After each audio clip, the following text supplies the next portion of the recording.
Good morning and welcome this morning. How's everybody doing this morning? I know it's early on a Sunday morning. Can't even remember what day it is.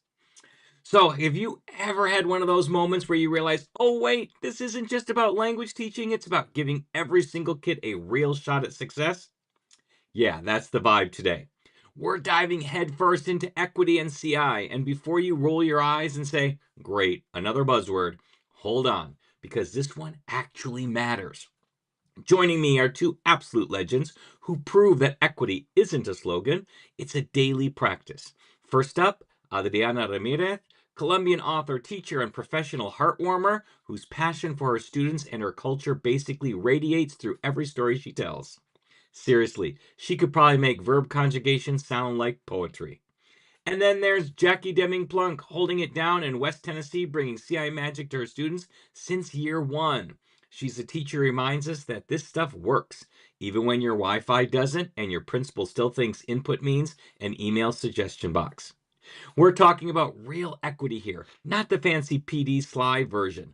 How CI helps the kids who usually get left behind, how to explain it to that skeptical colleague, and how to keep your sanity while doing it all. So grab your coffee, or like me, your Diet Pepsi, or whatever keeps you alive during grading season, because this episode is all about teaching with heart and keeping it real. We'll be right back after the short messages. Ever feel like you're clinging to the edge of your teacher planner, just hoping today's lesson magically appears? Enter the CI Survival Kit, a monthly membership made for teachers who love comprehensible input, but also love not reinventing the wheel every Sunday night. Each month, you get fresh, ready to use lessons, time saving tools, and just enough structure to keep your teaching life together. No stress, no guilt, just monthly help from someone who gets it. Sign up at mm.us/survival and let the survival kit do the heavy lifting for once. Welcome to Comprehend This, real talk for real language teachers. No drills, no dry theory, just honest stories, practical ideas, and a reminder you're not alone in the CI trenches. Let's dive in. Good morning, ladies. How are we doing this morning? Doing great. Good. Still like waking up. So Aren't we all? Yeah, it's be early patient. Sunday morning, especially for us Yeah. on the West Coast, because it's just 8 o'clock here on the West Coast. So it is early on a Sunday morning. I welcome you both here. Jackie's been here before. It's our first time having Adriana, and it's a special time because as I was talking to her just before we started, one of my favorite books I love to read with my level twos is Me Perdí en Medellín. I got lost in Medellín, and I was explaining how great the culture is and how she explains the culture through the eyes of, it's a Canadian, not an American for once. It's got a Canadian kid and a Colombian native, and how they explore the city and the culture as it comes out naturally is just a really amazing book. And she's written so many books. And why I love her and other authors like her is because she's written the books exposing the culture from her own perspective. So unlike a typical, and forgive my lack of a better term, but from a white perspective, from a North American perspective, we're getting a actual person who's experienced the culture writing about their own culture, and it gives a whole different perspective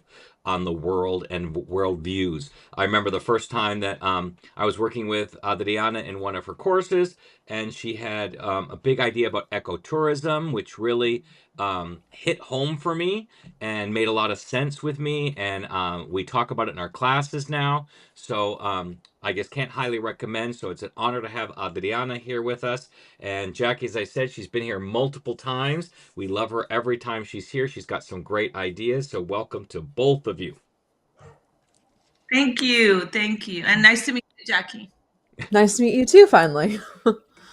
So today we're talking about equity and CI. And I know it's a big deal, especially with the American administration that's going on right now. It's not exactly a nice topic. And what I love at the school district, one of the reasons I picked the school district that I'm working at right now, is we have equity in our slogan. It's something that is not just spoken about, it's shown throughout everything that we do, from our superintendent all the way down to our custodial staff and our kitchen staff. We have people of every color, every race, every nationality, every religion exposed. Our superintendent is African American. We have so many different cultures represented. Usually schools boast that because the student body shows that. But not only does our student body reflect that, our teachers and our custodians and our administration all show that as well. So I think it's a really big deal. Um, we have been taking the stance of equity long before this term, but with this term, we've taken a better stance. We were prepared what to do if, ICE comes into our classrooms or our schools. We have safe harbors for parents. We put out emails letting them know that if you have an issue or a question, you've got a safe place to come. And we have, I think we said we have 53 different languages represented at our schools. And we translate most of our stuff into at least the four big common ones: English, Spanish, Arabic, Mandarin, I guess there's five, and Russian. So everything that we get sent out, every email to parent, everything, and we have a system in our school that if we don't speak that language, we can submit our work beforehand, our lesson plans, our worksheets, and someone will translate them for them into the language the kid needs. So it's a really big deal for us, and that's one of the reasons I like the district that I'm in, because it's not just a word saying equity and that we treat all kids equally. We actually put our actions behind our words. So I really appreciate that. And right now, as I said, in America, at least with the atmosphere that we currently have, it seems like it's us against them, and it shouldn't be that way at all, because they always said America was the melting pot, and it doesn't seem like we're that way lately in the last year and a half or so. So it is wait, sorry, it's not even been a year and a half. That's what's scary. It's only been a half a year. Oh my gosh, that's been terrifying. So we're going to try to stay not so political here, but it's something that's really important. I know it's important to me, and I know it's important to Adriana and Jackie as well. So let's start off by saying, when did you first connect those dots that teaching for comprehension was really about equity? Who would like to go first? Are you going to assign Nope, who is just the whoever wants to person? start. I'll let you go first, Adriana. That is a very hard and interesting question. I think I cannot pinpoint a specific date, but it's a journey.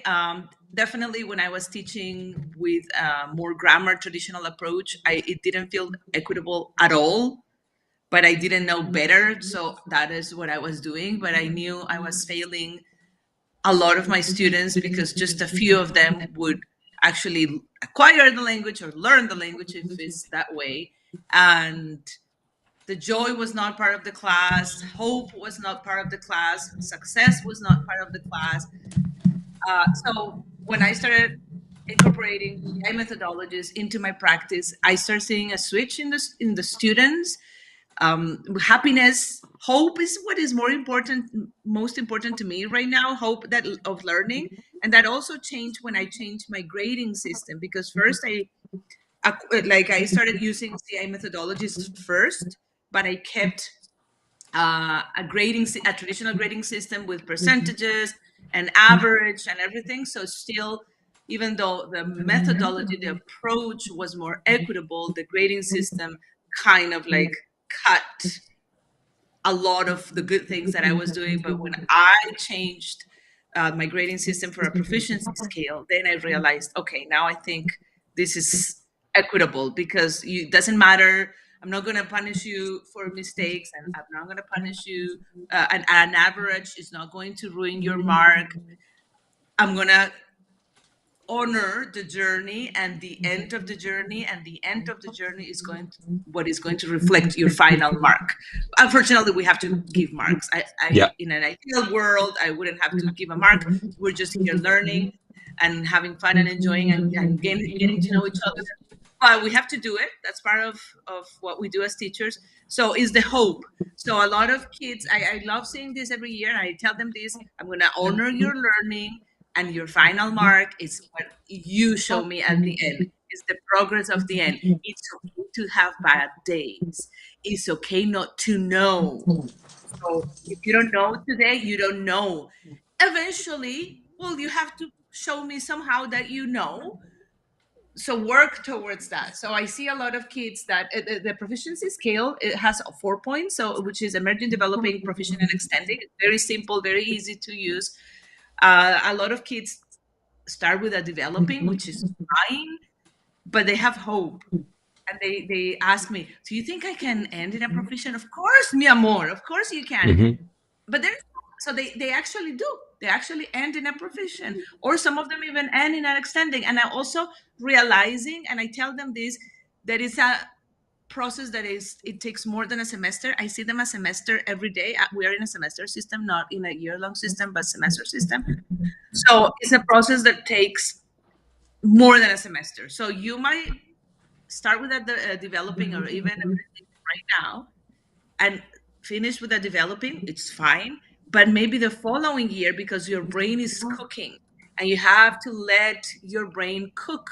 And some of us cook faster than others. So when you come back to me the second year, you actually might be a proficient.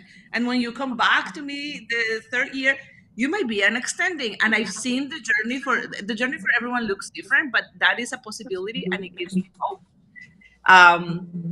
Something that I tell them a lot is the cooking process. I am neurodivergent.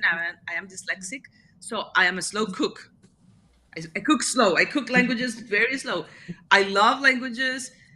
Give me time. If you give me my time and respect my cooking time, brain cooking time, I will get there.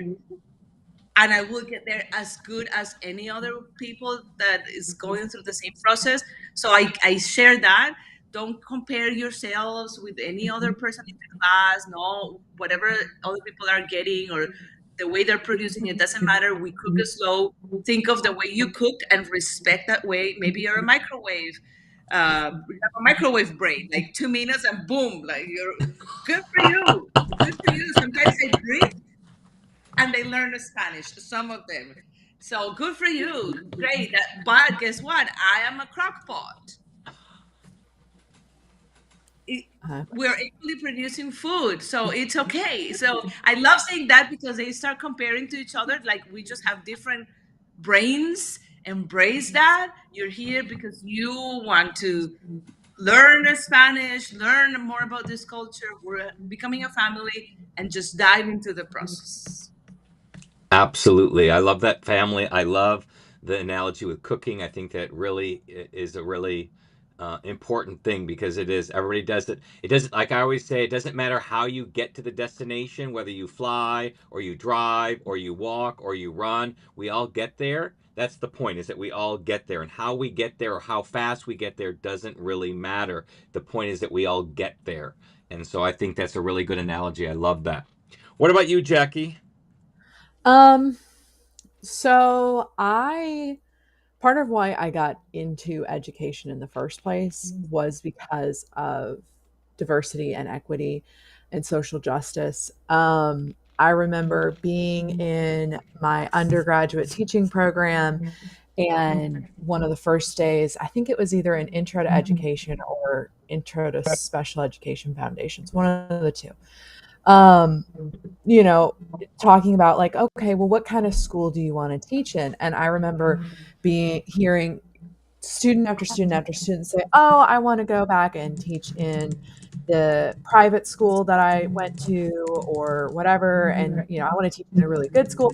And then there was me who went to public school just outside of a major city and was like, yeah, I would really like to teach in an like inner city, urban, kind of difficult school, probably one with a lot of academic struggles and stuff like that. And just the side eyes I got from all of these 18, 19-year-olds going like, what is she on? Like, what? Who do you think you are? So that's kind of always been a thing for me. The first school system that I taught in, Was not inner city, but it was a very rural school. It had a lot of inner city type problems. This is a school district that back in the day, a lot of people from Memphis sent their kids to go live with family there so that they wouldn't get involved in gangs in Memphis. And so there's like mini gangs there that are basically like parallels to Memphis gangs at this point. So it had a lot of those inner city type of problems, a lot of special needs, a lot of literacy issues and stuff like that. And so part of the reason why I switched to CI in my first year was because the traditional method wasn't meeting the needs of my students. They weren't learning the material, and it was just frustrating for everyone because they didn't have the skills in English with grammar, and they didn't have the foundation they needed to be successful in a grammar focused format. So I was in a district that was very into promoting equity and, helping all learners succeed. So it just kind of made sense. And so when I switched, I found a lot more success for all of my students, but particularly for my students who would not have been successful that first semester of teaching. Awesome. Yeah, it makes a really big difference, I think. And let me speak to it a little bit here. I've got, so I'll say for me, I want to talk about two things that came up. My second, or maybe it was my third year of teaching, I was the only CI teacher going on. And back then it was called CI. It was only TPRS. That's all that we had back there in the early 2000s. And I started noticing that all of the special needs students, the 504s and the IEPs, I was getting more than the average teacher.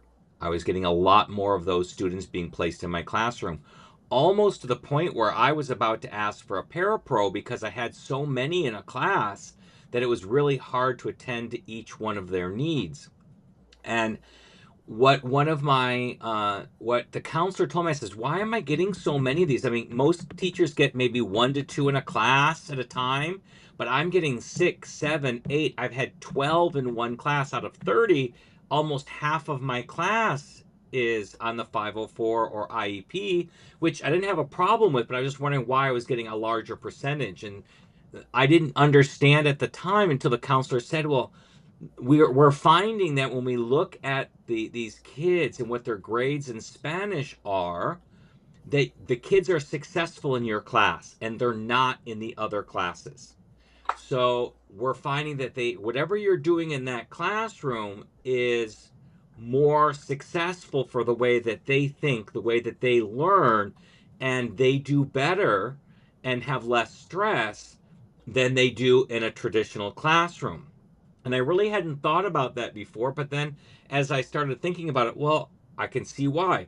We do multi learning style. We are doing kinesthetic. We are doing audio. We are doing visual.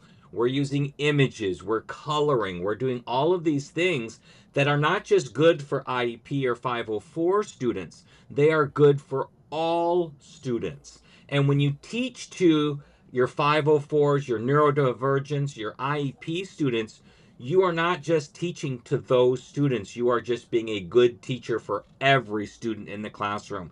And so I think that was one of the big things. And then another thing that always stuck with me was, they say that only 4%, I don't know where they got that number. It's just been quoted year after year after year. 4% of students can actually learn from the traditional method. And that 4%, most of them turn into language teachers. They're the ones who just love the grammar rules and can soak up every single one of the 100 vocabulary words that they have to teach in 2 weeks because we only have a semester to teach a whole book. And when I did the math, and I'm not a math person, but I did the math, that's less than one student in the classroom out of 30. When you go 4%, it's less than one student. And if a principal or administrator knew that the methodology that you've chosen to instruct your kids only really hits one kid out of the classroom, they would tell you, you can't do that. That's bad teaching that only addresses the one kid in the classroom. And so teaching with CI is so much more broad and it hits more kids than a traditional teaching. It's because it's how we actually learn languages. It's not trying to reframe learning languages into an academic course, which is really learning about languages, not learning the actual language. And when kids tell me that they can't learn a language, I say, no, that's wrong. You can't learn a language. That's true. But everybody can acquire a language unless you have some severe brain damage. Even, the most mentally challenged students can communicate in some way. They have a way of communication and acquiring language. So everybody has that ability. But learning language, memorization of grammar rules and memorization of tons of vocabulary hasn't worked for nearly anybody in the history of doing it that way. Because if it did, because we've been requiring languages here in America, 2 years of languages in many schools for decades, and we still have not created bilingual students. So what we're doing is wrong. And so I think it's really important. And from what Adriana said and Jackie said about hitting every student, it's really, really important. And my experience, because until I taught at the school that I'm teaching at now, mine were all, mostly suburban schools. So we didn't have a great mix of ethnicities, a great mix of religions, a great mix of educational abilities. These were generally higher end middle class students. And so we didn't have those problems. The school that I'm in now, it's not inner city, it's right next to the city, but we have a lot of the, like Jackie was talking about, a lot of the inner city problems. And so I'm now experiencing a lot more of the issues other than just 504s and IEPs. I've got behavior issues, I've got gang members, I've got kids who've been in and out of jail, or parents have been in and out of jail. I've got drunk parents coming to parent conferences. We've got all those kinds of issues that I didn't have before, and this is the best way that I know how to address that and make it equal for everybody, regardless of your background, regardless of your economics. All of that stuff doesn't matter in my classroom because I'm teaching from a perspective of comprehensible input, and everybody has the ability to understand. I think that's just so very important. So that's when I first noticed that. It's that second or third year when that counselor was telling me that's why they were putting those kids in my classroom, because they were just being more successful in that type of an atmosphere. And I really appreciated that. Never had thought about it before. And it really wasn't me doing anything special. It was just the methodology that I'd chosen to use. But it really helps all kids learn better than the traditional method. So I Yeah. thank you for your perspectives, everybody. What would you think would be the benefit? What do you think is the key thing that CI gives students that a textbook only approach doesn't? Anybody want to go for that one? I'll go first on this one. Okay. So in the textbooks that I have looked at and had to work with, one of the challenges is always, okay, why does this matter? Why do I need to know the difference between el, la, los, and las? Why is that a thing? Why do I care? Because it starts off with, and Scott, you've said this before, it starts off with things that are really easy to teach, but really hard to master. And kids always want to know why something matters. Like, so when we're doing a story in my class, okay, well, why does this matter? Well, because I need to know the story, because Profe is going to test me on it later. Is like the very base level of like why it matters to pay attention in my class. But a lot of the kids, they develop it. I want to know what happens. Like, why is this character doing this? Like, what's going to happen next? Where are they going to go? And so it's more equitable because it matters to them, and then they're getting to apply that language to their own lives and talk about things that matter to them and share their opinions, and so it matters more. Whereas if we're just talking about poor and para, they both mean four, so why do I care? This is hard because I have to memorize stuff and I don't want to memorize anything. So. What about you, Adriana? I don't think honestly approaching a language through the lenses of a textbook is not equitable at all. A textbook is a cold, soulless thing, and languages are the essence of humanity. This is how we communicate with each other. Like, we are humans as long as we can create relationships with others, share our stories, know how you're doing, build relationships. We cannot, or we could not build a relationship without a language, any kind of language, sign language, like any way of me sharing with you how I'm feeling. That's what makes me human. So how am I going to pretend to put that humanity in a textbook? The only way to resemble that humanity in my classroom is exactly doing what we do when we're learning our native language, and is building relationship with our students, connecting with them. So what, I already forgot the question, so I don't know if I'm answering or not, but like, the textbook will never ever resemble anything close to acquiring a language. I've used it. I've used the textbook years ago, and it was dry and soulless, and I felt a miserable teacher. And I was like, I cannot. When I used it, it was like, I don't know, 17 years ago, and I had so many years ahead of me before retiring, and I cannot picture myself doing this for what, years, this soulless job. What is happening? And then when I found CI, I'm like, okay, this is it. Now I have my people, I have my family. Each class, they are my kids. I am their Spanish mother. We get to know each other. We connect. So there is nothing like, for those teachers that haven't done the shift or are afraid of doing the shift, just do it. Take the plunge. It's scary at the beginning, very scary. We all have been there. And I always tell people, like, I used to wear black a lot at the beginning because I would sweat my butt off out of the stress of like standing in front of the students telling a story. I could literally feel me dripping. But if you wear black, no one knows, so who cares? So wear black for the first 3 years that you are doing CI, and then once you kind of master how to do this thing, then you can wear any other color. Now I'm in perimenopause, so I have to wear black again because I get really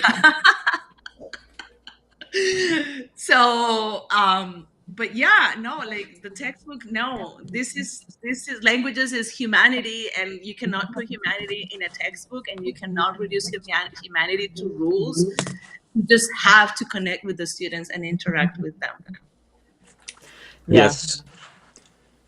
CI, Very you true. have so much fun. And the kids love that. Like, I have so many kids every year who are like, Profe, your class is my favorite. We have so much fun in here. And da, da, da, da, da. You know, and it's just because there is that humanity, like you were talking about, Adriana. You know, I have so much fun with my kids, and I call them my kids all the time because that's like, you know, I wouldn't go so far as to say I'm their Spanish mama, but I'm definitely their Spanish auntie. Like, you know, and it's mainly just because it's like, I don't want to be your mama. Like, I'm not your mom, but I will be your aunt. Like, let's have some fun, you know, and then I will send you home to your real mama, hopefully, and hopefully she will pick up and have fun with you as well. But then they go to like their math classes, and they go to their English classes, and it's just textbook, you know, which they're all on the Chromebooks now. But like they just get so bored from it because like you said, there's no life in it. There's no love, there's no play in a textbook. And that's one of the best things about CI is that they get to play. And so a lot of my kids with 504s and with IEPs who have attention issues, they get to be silly in my class, and then they get to have fun, and it's honored and it's rewarded a lot of the time. And sometimes we have to rein it back in, but like they get to play and they get to be themselves. And that's part of what brings that equity in, because when they feel seen, they feel honored, they feel respected, they're more willing to put forth the effort when it is harder, because it isn't always easy. But they know that they're supported and cared about, so then they can have the motivation to try and succeed. Absolutely, absolutely. And it's funny that you and I just lost my thought. I had a thought and I just lost it. I'll probably come back to it. Let me just talk about what I wrote some notes down as you guys are talking, and I didn't write the little note that I wanted to say about. But for me, for the textbook, what I see that is, it's already out of date by the time it's published. The references that they make and stuff, because it takes so long to get from conception to publishing on a textbook. It's out of date. I remember when the first textbook I used referenced Michael Jackson, but Michael Jackson was already kind of passe by that time. Nobody was really listening to Michael Jackson, and by the time we got rid of that book, Michael Jackson had been dead by 3 years. So it's already passe, and like Adriana says, it's very cold. There's so much. We, as human beings, one thing that does not work well for us as human beings is memorization. Memorization is like a hamster wheel, and as long as you keep running and keep studying it, it will stay in your brain. But the moment you stop, it starts to leave your brain. Very few things actually get stuck into permanent memory through memorization, flashcards, and that. And textbooks generally give between 50 and 100 vocab words per chapter. And I'm like Adriana, we teach a semester in a year. So a year worth of Spanish in a semester. That's a lot to cram down kids' brains. And just because they're in class for 90 minutes, 5 days a week, doesn't mean you can cover the same thing that you would cover in an hour class in 2 weeks. And they have Yeah. to memorize, because we have 2 weeks to complete a chapter. And they can't memorize all that vocabulary and make it useful. And then on top of that, that vocabulary, most of it is not practical. It's not high frequency vocabulary. When is my kid going to be able to need to know paperclip? Once they graduate from high school, unless they turn into an office job, they're probably never going to have to ever say the word paperclip for the rest of their lives. But that's a word that I have to teach. And so that kind of stuff is in there. And I always equate the textbook to sports. We are not an academic class. Not to put us down by saying that we are less of a class. But when I think of an academic class, you're really studying and you're trying to get higher in that. And I think of us more like a performing art or a sport, where you can't give someone a book and say, read this book and then you'll be able to play the violin. Or read this book and you'll be able to show up to football on Friday and win the game. You can't do that. Can you learn about the rules and the history of all of that? You absolutely can from a book. But the actual doing of it, you can't learn from a book.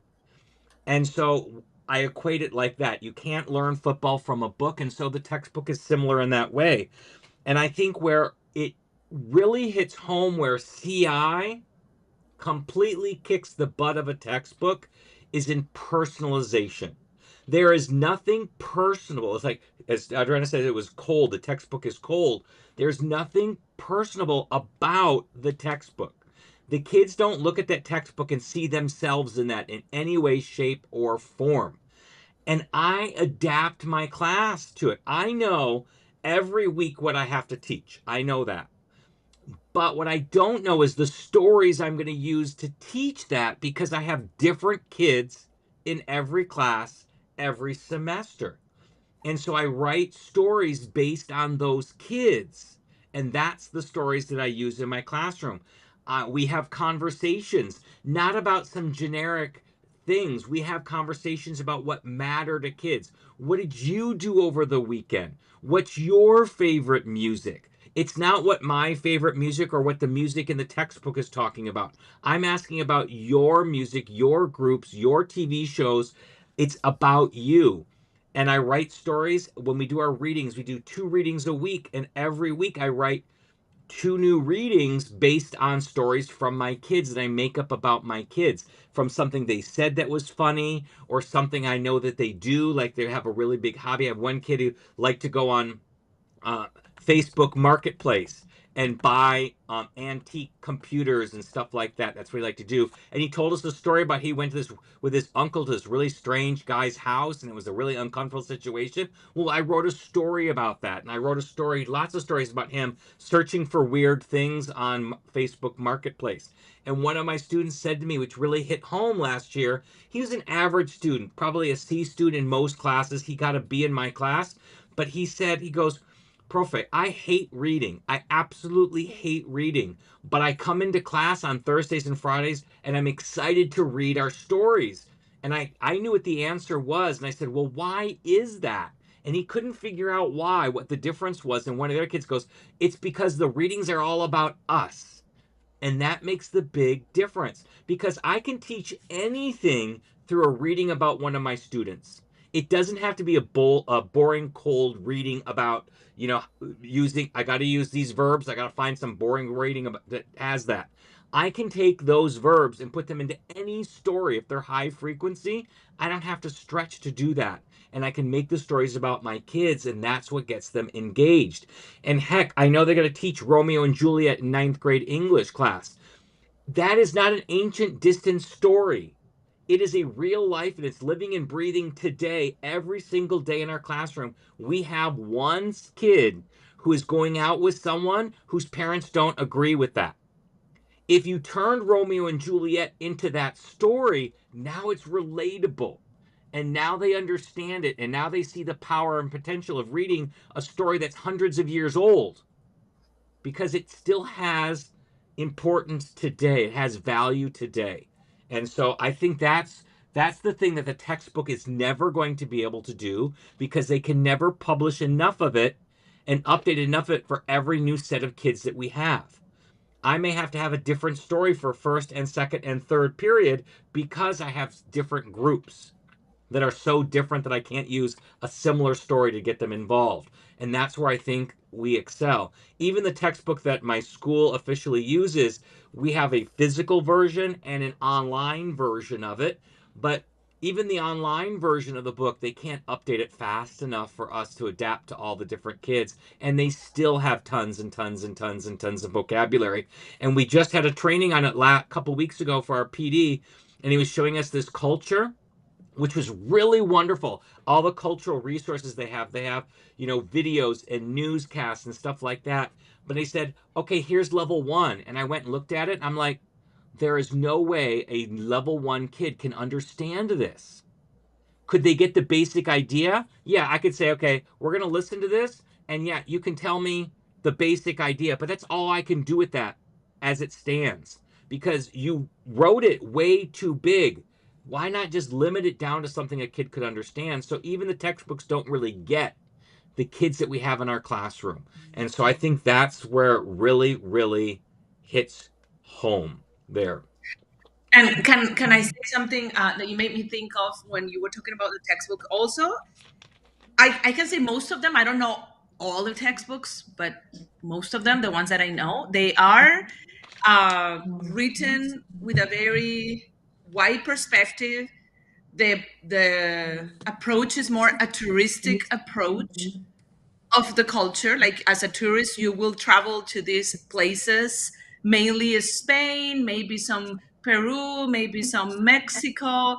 So because we have to bring the equity conversation also to the things that we use in the class. It's not the relationship, also, I mean, the CI relationship that we build with the students. Of course, it is, we've talked about it, but also what kind of materials do I bring to the class that the kids either, there are different things, they see themselves reflected, like we've heard different times or several times, is the mirrors, the windows and the sliding doors. So they see themselves reflected in those stories that we bring or those situations. Or authentically, I'm opening a window or a door so they can actually peek in the culture and learn from the culture. So the textbooks generally tend to cater to a tourist audience, assuming that those kids will be able to travel and go to these places. But the tourist places, which are, I mean, we all have been tourists in a place, are the tip of the iceberg. But what is the culture behind and below that iceberg that informs those places and those traditions? So also, I don't want to focus on the touristic approach that tends to be the textbook approach. I want to go deep in the culture. So it's not about eating tacos or doing Day of the Death. Like, what is the meaning of death for Mexicans? Yeah. Why do we do the Day of the Death? Like, really, this is a deep meaning that when I learned about it, to be able to bring it into the class deeply, I was like, oh my God, this is so beautiful and profound. It's not coloring a Catrina. It goes beyond that. Or when we're eating a taco or eating an arepa, it's not just, oh, I ate the arepa. What's the meaning of corn for us? For arepa made of corn, the meaning of corn as a staple food for us is a resistance food that has survived colonization. 500 years, we still eat arepa in Colombia and Venezuela. So I want also to go beyond from the equity standpoint. It's not this superficial approach to culture. I want to go beyond the culture that I am teaching, and I want my kids to connect with that culture and also make cultural comparisons and bring the interculturality as a huge piece into the class. So this is what we do. What do you do in your culture? And show them that we are different but equal at the same time because we share things. So this week, I was sharing, I like with my second year students, I do picture talk using pictures of myself. This is something that I do with my second year students, not with my first year students. I do it a lot to stay in the past tense in context because I talk about me when I was little. I show them pictures of me in the 80s in high school. I show them pictures of my wedding. They figure out how old I am and they're like, what? What is this? So I was showing them a tradition in Colombia for New Year's Eve, which is all the things that we do. Like we burn el muñeco, we run around the block with a suitcase, we wear yellow underwear. So I was sharing with them those traditions and trying to make connections. Okay, so yellow for us, it's the lucky color. What is the lucky color for your culture? So my Chinese students were saying red. Okay, let's have a discussion. Why red? What does it mean red for you? But this is all in the target language. Target language coming from me. And this is another equitable point that I want to bring to the forefront. Target language for me, but I allow translanguaging from them.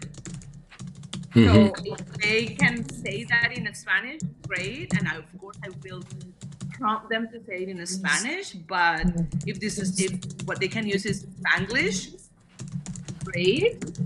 And if this kiddo wants to participate and he can say what he wants to say in English, go for it, because that means anyways you're proving me that you're engaged, that you're listening to me. I am in the target language, you're understanding what I am saying. You're not there yet in the Spanish production. Fine, say it in English. So they were explaining about red and what it means red and when they use red in their culture. And then I went back to the tradition and then I asked them. So it was pretty neat to connect with them as well. So it's not just this superficial approach to culture. It's going deep and understanding what informs these traditions and these celebrations and these places and connecting with their cultures, so their cultures become also as important as my culture or the target culture that we're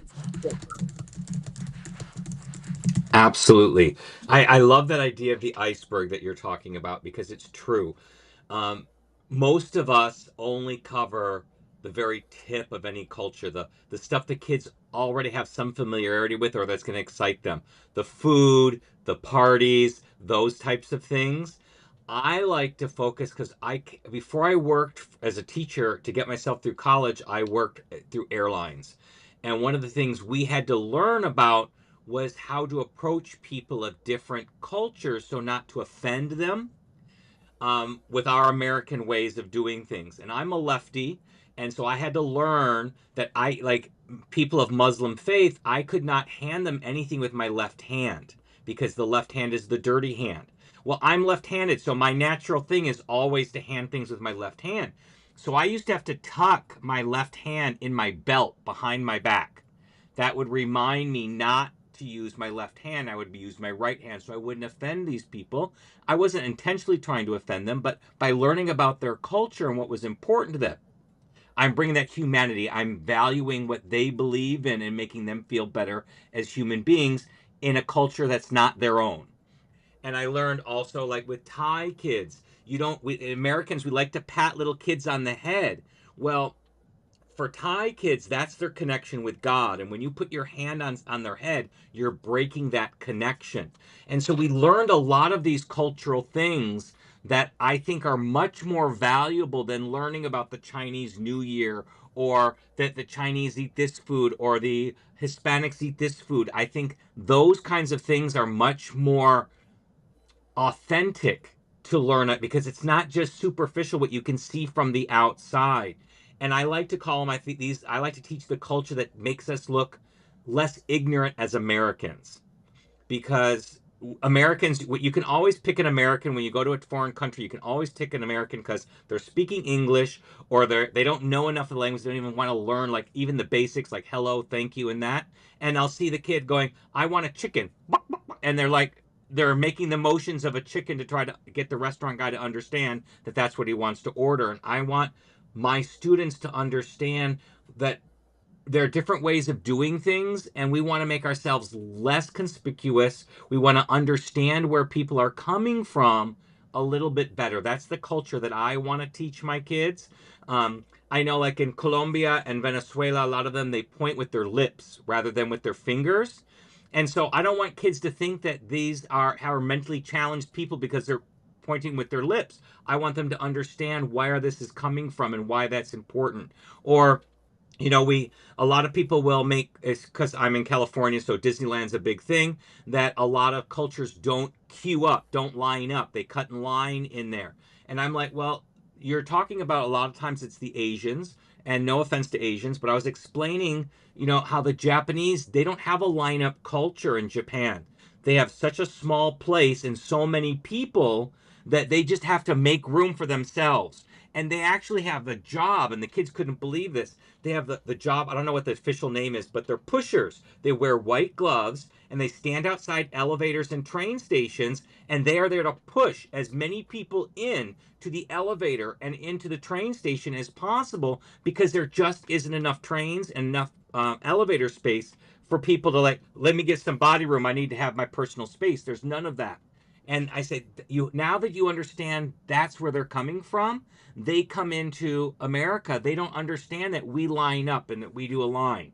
So we want to learn those cultures when we go to those places. When in Rome, do as the Romans. So when you go to another culture, you want to assimilate yourself as much as possible. So learning those everyday customs really helps you much better because you probably aren't going to be in Mexico on the Day of the Dead. You're probably not going to be in Mexico on their Day of Independence. You're probably not going to be in Spain in the running of the bulls. So it's nice to know those things, but what are the everyday cultures that live and breathe within that culture? And I think that's going deeper, like you said, in that iceberg, going deeper in than just that surface stuff that textbooks. And to be honest, most of us do, because I have to research.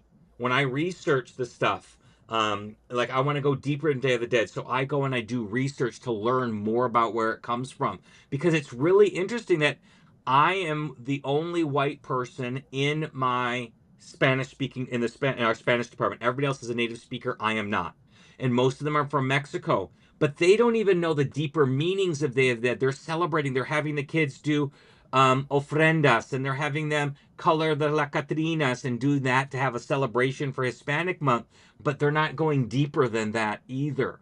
And some of them don't know, and I'm trying to go deeper and learn a little bit more, like you have, about the significance of death and where it actually came from and why it's celebrated when it's celebrated, not just because it's on November 1st and 2nd. There's much more to it than that.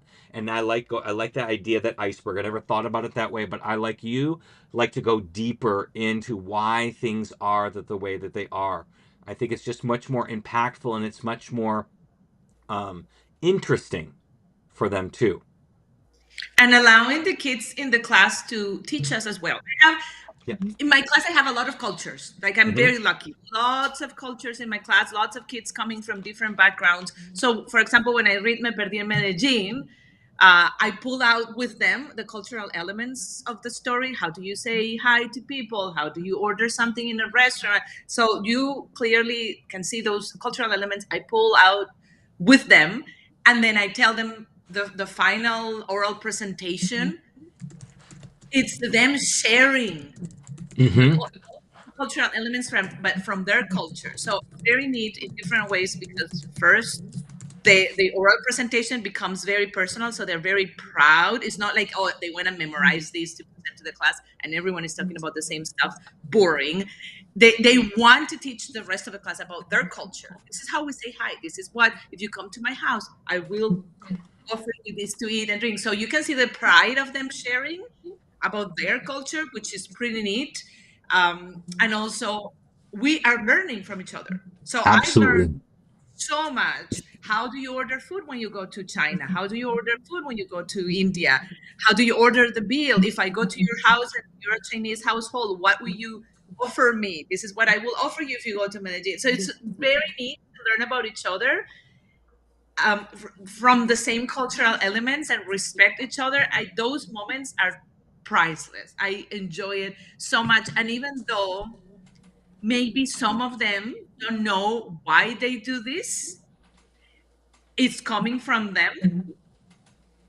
So it's authentic and we respect it. And it's that personalization. And I think that's so important, because I have, like you, I have a lot of cultures in my classroom represented. So I like to do those kinds of things, to compare and contrast along those things. Like when we talk about, the how some cultures in Latin America eat insects, grasshoppers and crickets and ants and stuff like that. And then we talk about how, if any other culture does those kinds of things, or why does this one culture think this is good and not that one. And so I like a lot of those comparing in there. And I like your idea as well, because I follow the same thing about the language, that not every kid can express it in the target language, and that's okay, because they are showing that they're understanding the conversation. I always say the only language I can control is my own. And so I can speak the target language, but I also use that if the kid does not have, there's usually two reasons why they can't speak in the target language. It's either they don't have confidence or they don't have ability. But either way, it's an assessment tool for me. So if a kid's not trying to speak the language, that's an informal assessment for me that they are either lacking ability or lacking confidence. And I usually know the difference because of the other things that they do in class, whether they have the ability or it's the confidence. Like, I know they're really strong in Spanish, but they don't have the confidence to use the language, or they're embarrassed to use the language, or they don't have that feeling they're going to do it right in the language. So I like that idea as well with you, that it's another form of equity, because we're not forcing everybody to speak the language, because, as you said, everybody's a different pot. So they could be a microwave, or they could be a crock pot, or it doesn't matter. They just aren't where they are. They are where they are right now, and we're not pushing to be something that they're not. And I think that is a big equity.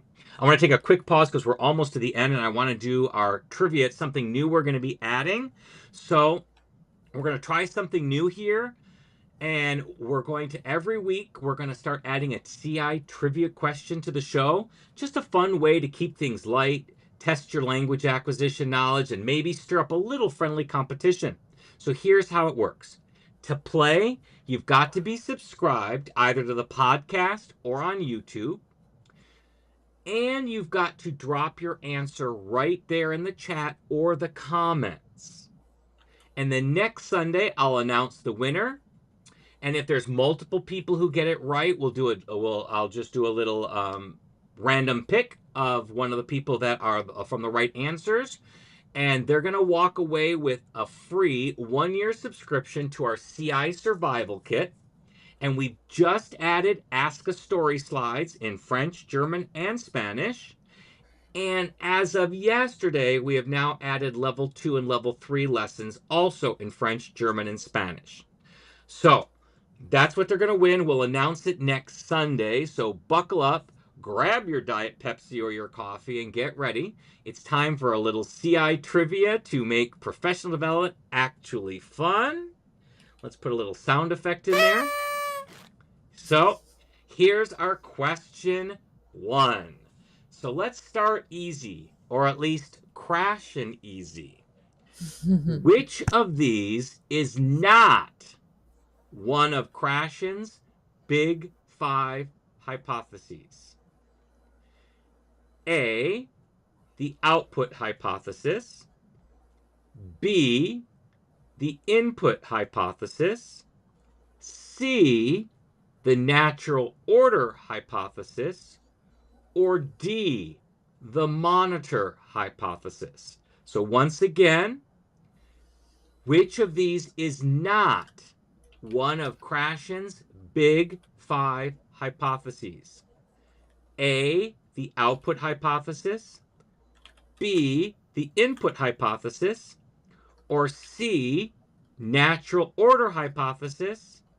Or D, the monitor hypothesis.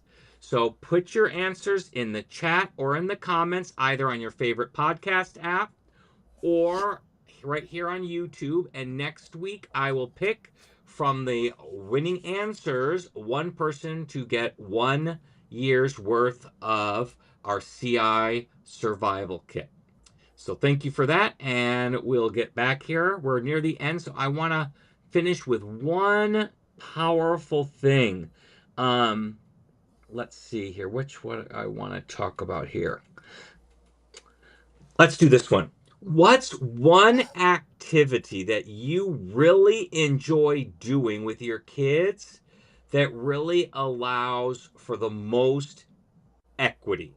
What's that one activity that is your go-to activity that includes everybody, regardless of the level or ability that they're at, regardless of the culture, the language of their home language, their religion, their socioeconomic status? What's that one go-to activity? Who would like to start with that? You go, Adriana. Me? I was saying, go ahead, Jackie. I've been talking too much. Okay. Okay. Go ahead. So me? Yeah. Yeah. Okay. So my go-to activity, personalized questions. No doubt. Like that space in my class that happens every day and happens in different ways in each year it's the one that I know I'm sharing a little bit about me. I'm learning a little bit about them. I am getting to know them, moving. I try to do some PPR when we're doing that, joke around a little bit, do some chisme during personalized questions. So it works throughout the years, but it's the one that I know everyone is paying attention and everyone is hooked to that. Right now with my second year students, I'm doing picture talks, but I am the one sharing my pictures. And within that picture talk, I embed the personalized questions and try to get from them what I am sharing.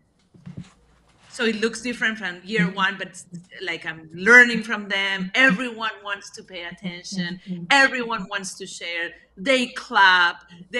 It's just so fantastic. So personalized questions embedded throughout the class or the activities is my go-to activity. I want to share something really quick, and then I promise I will shut up. This past week, and I recorded. I have videos of that. I was sharing my wedding pictures. So I told them how I met my husband, and this is really good story, like chisme, super good. These kids were with me last year, so we are very close. 50 minutes. 50 minutes in the target language. Me talking about how I met my husband. These kids were all like this.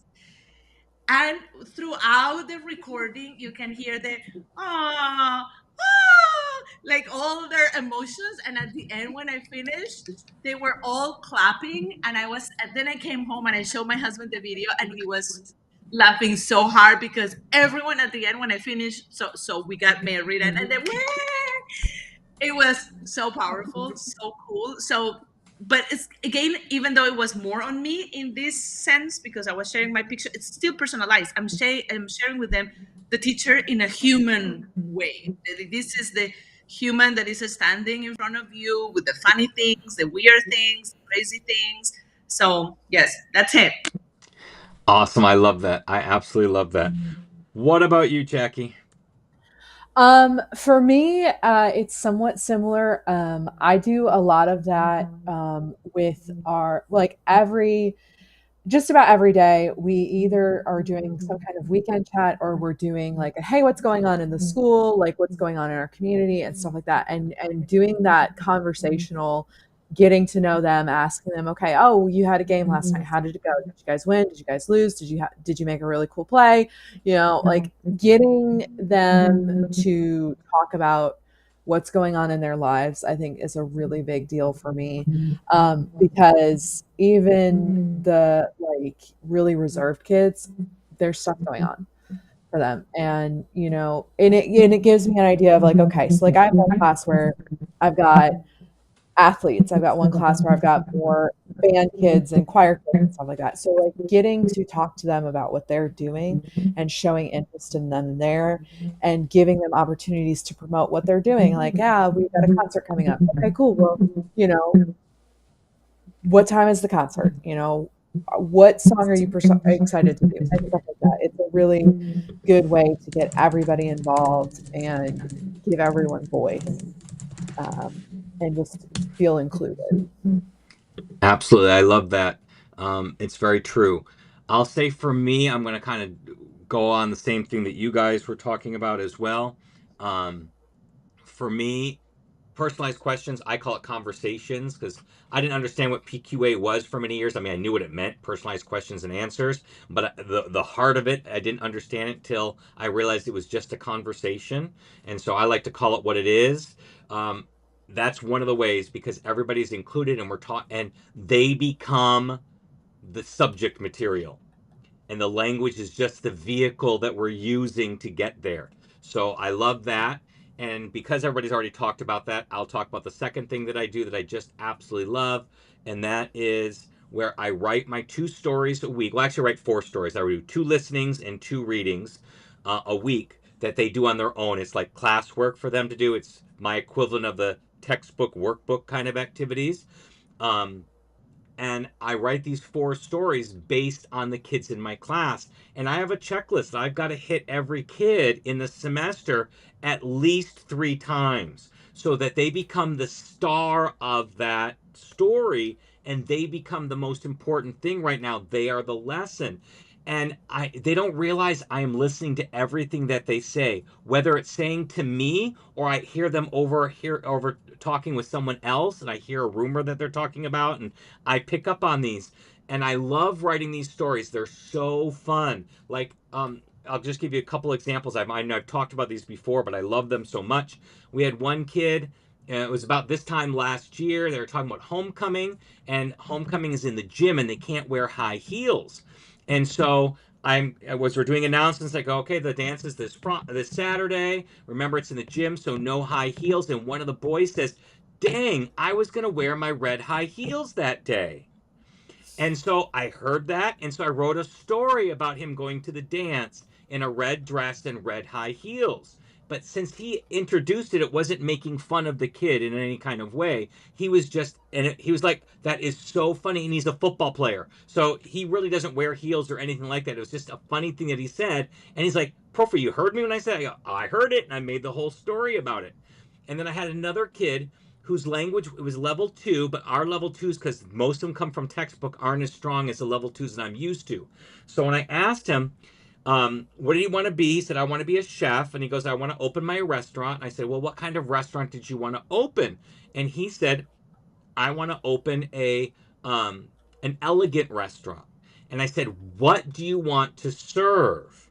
Well, he didn't know the word for steak. He wanted to have a steak restaurant, but he knew the word for cow. So he said, vaca. Well, I knew what he was saying, that circumlocution. I understood that he meant he was going to be serving steak. But my twisted CI brain said, I am going to write a story that he opens an elegant restaurant that serves cows as customers. And all of the food is going to be cow type food. They were going to have grass pizza and oat, whatever, they were going to do all of that. And I twisted it and it made it really, really funny based off the little faux pas that he said. And we had one other kid. I was told one other one. I don't think I've told this one before. He was wearing a ring. It was a boy who was in the class, and he always thought he was all of this to girls. That he was the best looking thing. He was the Brad Pitt of his age group. And he had a ring on, and his ring was on the wedding ring finger. And I don't even know if he noticed it was on the wedding ring. But I noticed, and I said, oh, I just interrupted in class one day. I'm like, class, everybody look at Junior. Everybody look at Junior. And they're all looking at Junior's like, what? And they're like, Junior's married. And he's like, what? I'm like, look, he's got a ring on his wedding ring finger. He's married. And so that became a class joke the rest of the semester. And we kept making stories about guessing who his wife was. And it was just kind of a funny little thing. We kept doing multiple stories. But these are the ways that I can highlight kids and their cultures. I have a girl, Sotoba, who is a refugee from Afghanistan. So I made a story about her escaping Afghanistan in a very polite way and respectful way. And she's very religious, and it's very important to her that she keeps her culture going. So I write stories about that. They're not as funny with her stories because she's not as funny of a person, but she's an interesting person, an amazing person, has got so much to offer this world, and that needs to be shared. And so those kinds of things is where I get that equity in. Those two, the personalized questions and answers, which I call conversations, and these stories that I write about the kids. And it's the hardest part of my job because every year I'm writing 4 stories a week because I've got different kids in my classroom. So I've got to write different stories for every time. So I can't reuse the stories. I save every single story because I might be able to find a way to bring it in, like I don't have a story unless, remember, I had this student a few years ago. Let's read the story about them. But most of the time, it's just a new story every time, but it allows me to be personalized with each and every one of them and highlight them and make them the star of the day so that they become important and valued for who they are and what they like and what makes them interesting. And I really appreciate that this allows me to do that where the textbook did not give me that allowance to be able to do that kind of stuff, because you have to teach all those little activities that are there. There's just not enough time to teach everything from a textbook in the time that I have. And this, I can teach what I need to teach and make it interesting and relevant to the kids in front of me and celebrate who they are as individuals. And I think that's what's really important. So that's my go-to activity. Any final words? Because we're about 10 minutes over. Any final words that anybody has? It does require some vulnerability. Absolutely. Because it is so important, and it is easy to mess up. It is easy to think that you are being inclusive, and it turns out that you do something that oversteps or that you miss the mark. And that can feel really like it as teachers, I think it's a lot easier for us to be hard on ourselves and to be overly hard on ourselves when we don't get things right, because it is important and it does matter, and it is kind of high stakes in certain ways. But it's a process. It's a journey. It is not, you are going to master equity and then you're done for the rest of your life. You are a master of being equitable. Like it's always going to be developing, and you're always going to be learning new things. So, you do have to kind of be willing to be vulnerable and show grace and still hold yourself accountable. But, it just, the vulnerability is very important.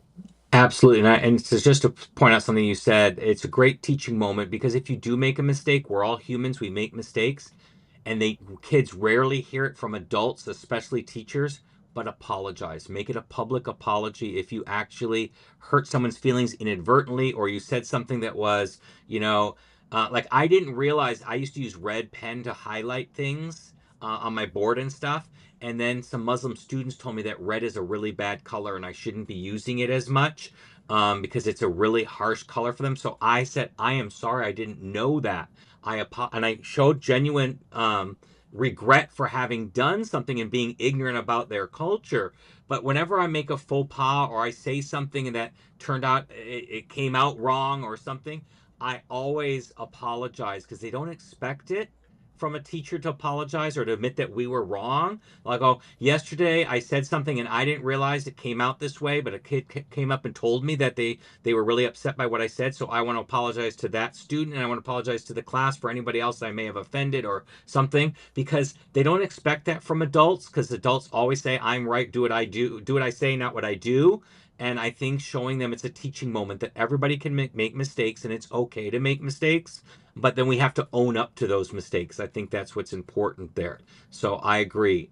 Inequity is hard because we have so many cultures and so many diverse people in our classrooms that it's hard to not offend somebody with something that you say. It's really difficult nowadays.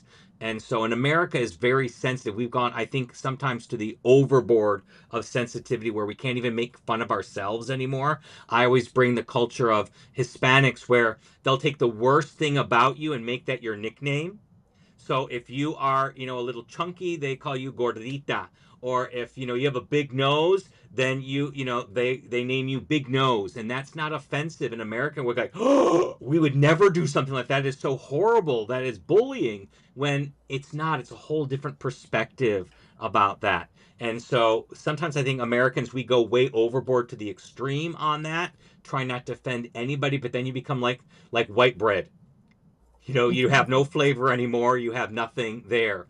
I mean, and it's one thing to make a comment or say something about a culture or yourself, as long as it's not derogatory. There's different. Like I use the joke. I'll say, what I have a thing that says taco emergency call 911. That's what it says. So, and the kids go, that's racist. I go, that's not racist. That's not derogatory. That's a pun on words. And there's nothing negative about that, about the Hispanic culture, calling it nine Juan Juan. It's a pun on words. It said it's different than if you make a joke about them crossing the Rio Grande or they're undocumented workers or doing something like that. That's not the same thing. It's not a fun on words. It's a very different type of thing. So we talk about those types of things, and I think that is an important thing as well with the Jackie, differences. and I want to say something based on what Jackie said. I loved it. And when we are doing CI and bringing equity, we're risking more as a person. We're risking more. We're putting ourselves there more than a traditional teacher. So we're going to Yeah. screw it up more, definitely. Yeah. And it will happen. Mm-hmm.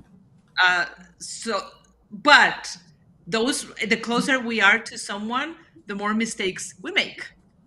And Yeah. the truer relationship and like my husband is my closest friend person in my life, so he knows the real me with Yeah. all the ugliness and the beauty of me. So with same in the class, I mean, they're not gonna know the real me ever because we don't have that kind of relationship, but they are not going to know me at a different level that they know other teachers, Yeah. because Absolutely. I'm putting myself out there more, sharing more things about me, trying to connect with them with those examples that Scott was giving, trying to find the thing that is gonna like make them pay attention and get more involved with the class. And sometimes we will screw it up. Sometimes and it was not on purpose, but again, that humility of saying like, yeah, I'm sorry. And there is a concept that I learned from Indigenous peoples in Canada called cultural humility, and it means that you standing in that class, being humble and knowing that you don't know it all, knowing that you will screw it up, but having that humility to keep building that relationship. And I want my students also to learn that humility from me. Absolutely. And we'll go ahead and end with that. That was a great conversation, right? So Yeah. let me give a big thanks to everyone who tuned in today and hung out with us between the grading, the chaos, and the endless stack of missing assignments. I know I'm in the middle of grading right now because grades are due on Thursday. You are the Minor. real MVPs. And of course, a huge thank you to our guests, Adriana and Jackie, for reminding us that equity in language teaching isn't just a buzzword, it's literally the heart of what we do. Now, if you walked away thinking, huh, maybe CI is the great equalizer, then congrats, your professional development for the day is officially done. Don't forget to subscribe, leave a quick review, answer that trivia question, and share this episode with that one teacher friend who still thinks grammar drills build character. You know the one. You can watch us live on YouTube or catch the replay anytime on your favorite podcast app. All right, teachers, ditch the drills, trust the process, and I'll see you next time on Comprehend This. And Senorita Thornton says, thank you. You are so welcome, Senorita Thornton, and we'll see you next week. Have a goodbye, everybody, and until next time, bye-bye.